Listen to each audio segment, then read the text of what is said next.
A retained life estate is a gift plan defined by federal tax law that allows you to donate your home or farm to charity while retaining the right to use it for the rest of your life.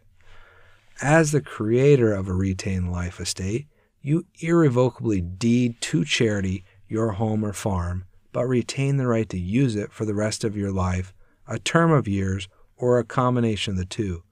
You may also use a vacation home to create this kind of gift. While you retain the right to use your property, you continue to be responsible for all routine expenses, maintenance fees, insurance, property taxes, repairs, etc. If you later decide to vacate your property, you may rent all or part of the property to someone else or sell the property in cooperation with a charity.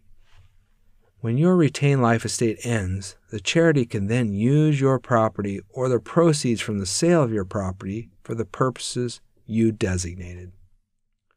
The benefits of a retained life estate include: Number 1, you will qualify for a federal income tax deduction. Note that the deductions for a gift of long-term appreciated property will be limited to 30% of your adjusted gross income. Gifts of cash, short-term appreciated property, ordinary income property, and non-appreciated property will be limited to 50% of your adjusted gross income. If necessary, you may take unused deductions of either kind over the next 5 years, subject to the same 30 or 50% limitation. Number 2, you will retain the right to use your home or farm for the rest of your life, a term of years, or a combination of the two. Number 3, your estate may enjoy reduced probate costs and estate taxes. And number 4, you will provide generous support to the charity. You will find a sample template for a retained life estate in your resources. The main purpose of the agreement is to detail the responsibilities of the donor while they continue to live in the property. The donor irrevocably deeds the property to the charity, but must maintain it as if they owned it. This is counterintuitive for most people, because when you no longer own your home, you typically don't continue to live there and maintain it. This is why the agreement is so important. It helps both the donor and the charity understand who is responsible for certain things.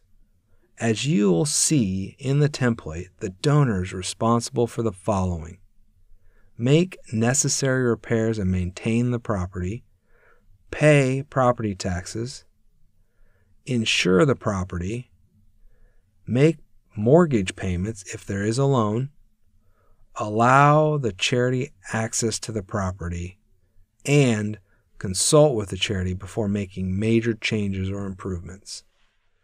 You will encounter a retained life estate agreement when you're working with a donor who is considering entering into this kind of agreement.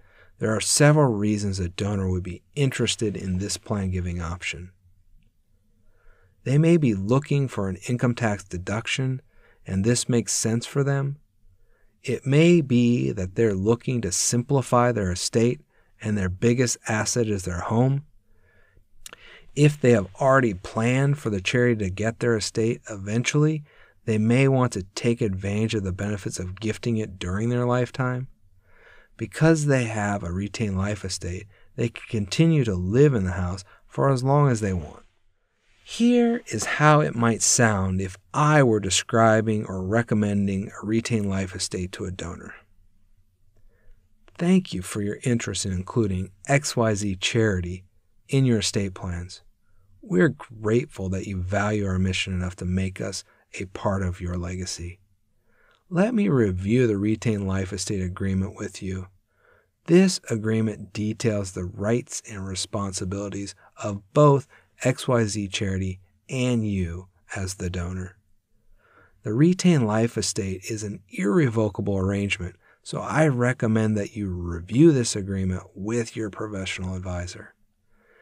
As we've discussed, although you're gifting your home to us, you still are responsible for it as if you still owned it.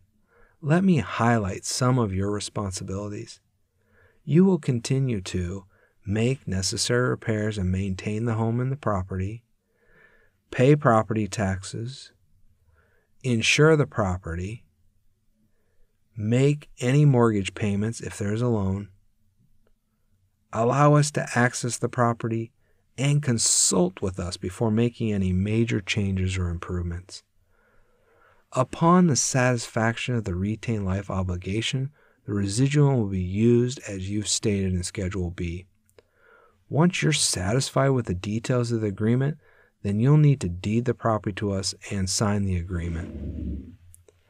Thank you again for your generosity and support. I look forward to working with you to finalize your retained life estate. I will check back with you in a couple of weeks if I haven't heard from you. It was a pleasure meeting with you. See you soon.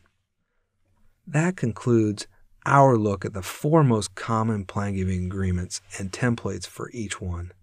Please be sure to access the samples of each in your resources. Let's refresh your memory before we move on. These include sample bequest language, a charitable gift annuity contract, a charitable remainder trust agreement, and a retained life estate agreement. Let's recap what we've covered. After this lesson, you should now be able to recall the 4 most common plan giving agreements, explain each of these plan giving agreements in general terms, describe the template for each, compare and contrast these 4 plan giving agreements. In our next lesson, we will explore and evaluate plan giving software programs.